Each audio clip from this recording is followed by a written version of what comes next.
Al. I'm here back live with you.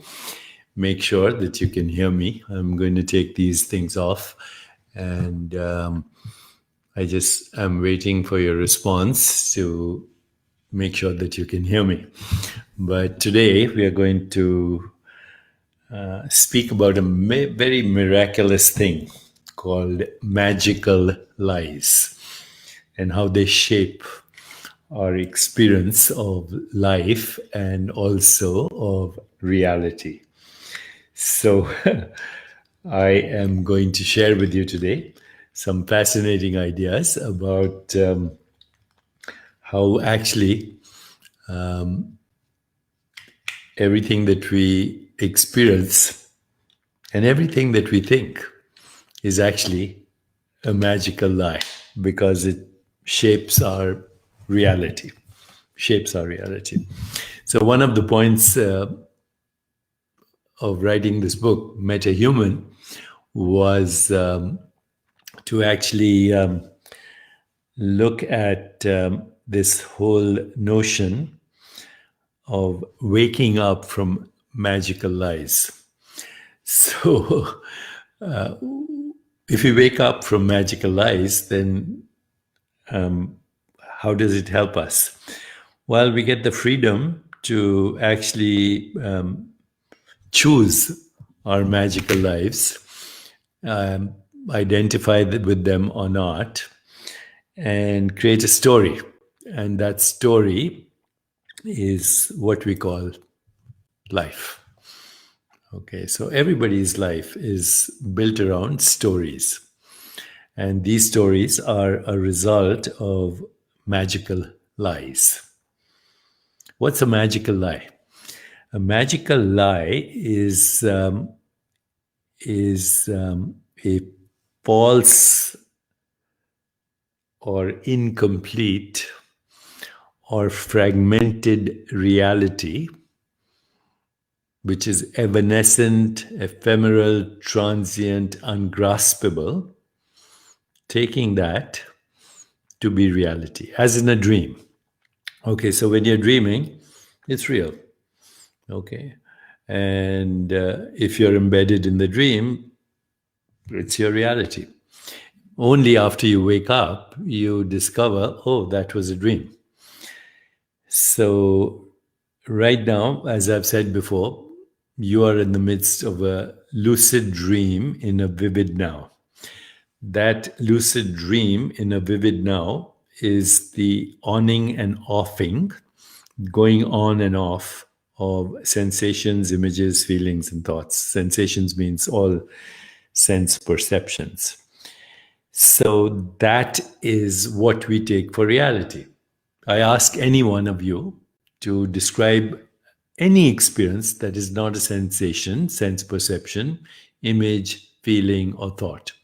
Can you come up with any experience that is not a sensation, sense perception, sound, texture, taste, smell, color, shape, form? Okay. I ask you to come up with any experience that is not a sensation or an image in your mind or a feeling, an emotion, or a thought. Okay. So try. You can't. We interpret a narrow band of sensations, images, feelings, and thoughts as physical reality, as matter. Okay. So matter is a human construct for the interpretation, as a result of the interpretation of sensations, which are sense images, sense perceptions, images, feelings, and thoughts. And they're intermittent, they go on and off, they fluctuate. And what are they? They are the fluctuations of consciousness experiencing itself as sensations, images, feelings, and thoughts. And then human consciousness, which is experiencing that in a narrow bandwidth of experience, 300 to 800 nanometers of wavelength of the visual spectrum. Similarly, less than 1% of the acoustic spectrum and all other spectrums. That less than 1% that we experience as basically sensations, images, feelings, and thoughts, we interpret as matter. And matter includes inanimate matter, like this little ear pad container or this microphone, inanimate matter, and then animate matter, which is biological organisms. But actually, those are human constructs. They're magical lies for modes of knowing and experience in human consciousness and interpreted in human consciousness as a changing physical body, as a changing physical world.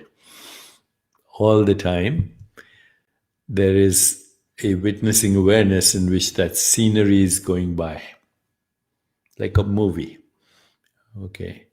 What gives continuity to the movie is the presence of being in between every snapshot of sensation, image, feeling, or thought. The presence of being, and then the being also, human being, gives it meaning. Everything you see or experience or perceive has been given 100% of meaning by you, and usually through the hypnosis of social conditioning. So the hypnosis of social conditioning is what we experience as everyday reality. And it is a magical lie because it is less than 1% of what's available.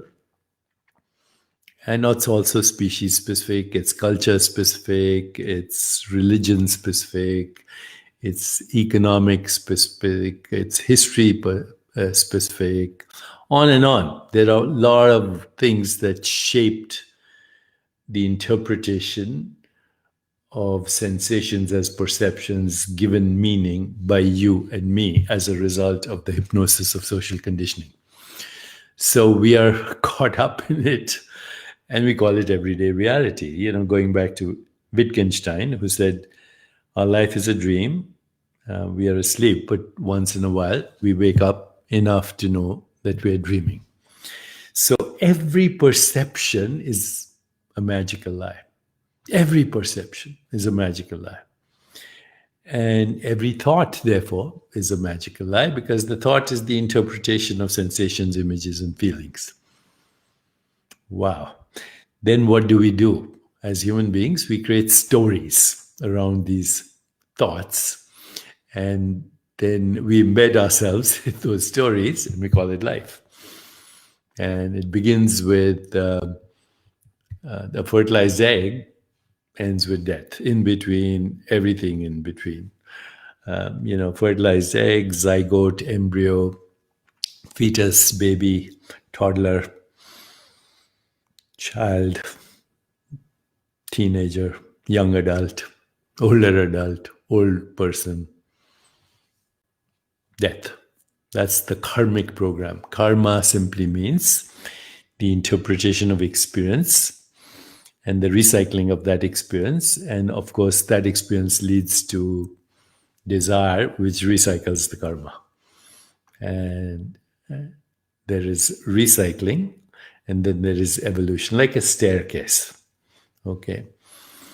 Without the evolution, you are basically imprisoned in karma. Going back to Rumi, who says, why do you stay in prison when the door is wide open? Why do you stay in prison when the door is wide open? And of course, the prison is invisible, and so is the door invisible.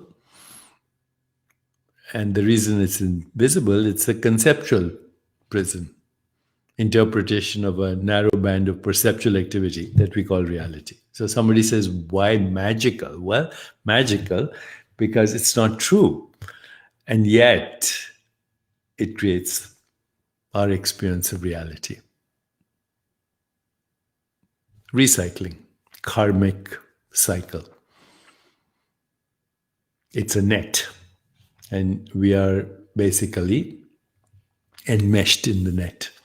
And Of course, like all nets, there are holes, and you can escape in the hole, through the hole. And the hole is what?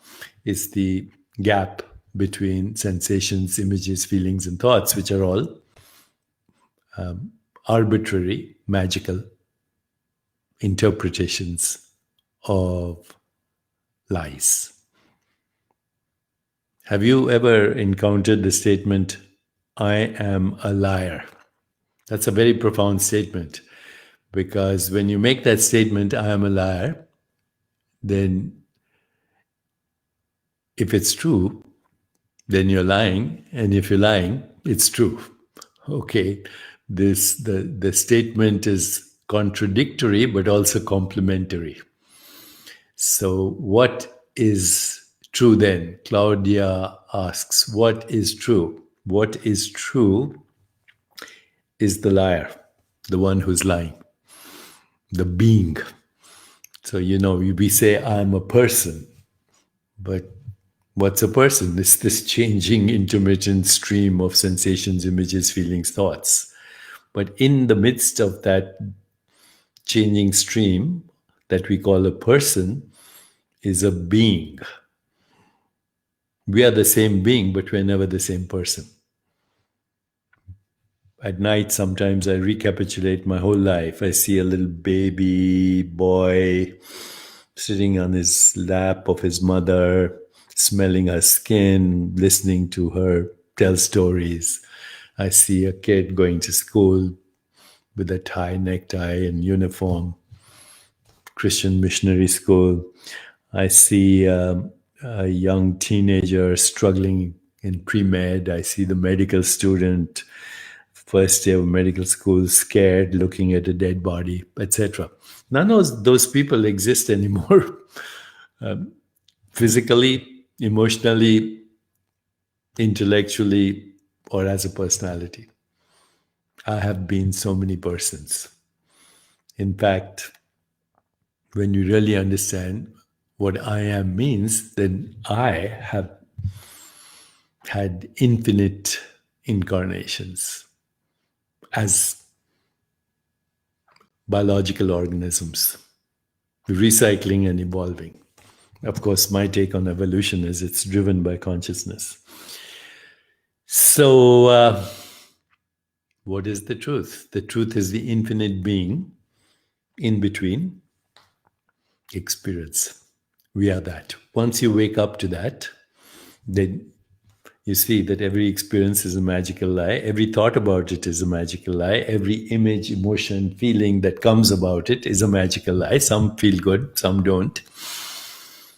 And as a witnessing awareness, you have the ability to choose magical lies and create stories. And if enough people believe in that story, it becomes everybody's story. That's how confronting our own magical lies and actually realizing that we are the producer, the director, the hero, the villain, the protagonist, the antagonist, all of it. We are it. I am is the presence in which all this happens. When I create my own story and I hang out with people who like the story and who actually resonate with the story, and we project that story as our reality.